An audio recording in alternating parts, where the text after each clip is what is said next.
So I've just got home from work, and I think, gosh, the biggest challenge in running a practice is probably the staff.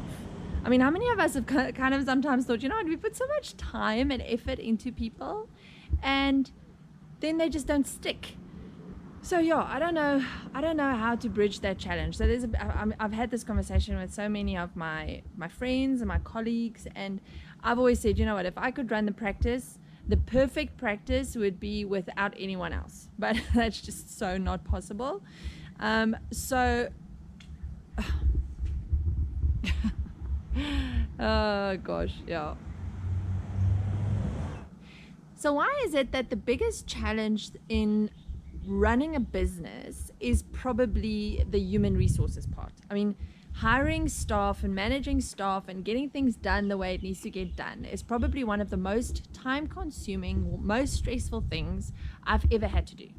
And just when you get someone trained up and you get someone ready to do their thing, then they either go or something happens and you end up having to start the whole process from scratch again. So that's really so frustrating because I mean, it takes so much of my time to actually do this. And I had this conversation with one of my other colleagues, and he said to me, how do we keep our staff motivated? Because if you give them more money for performing well, then they keep expecting more money. If you give them time off, then sometimes they expect more time off. So this is really quite a bit of a challenge in terms of how to manage this problem.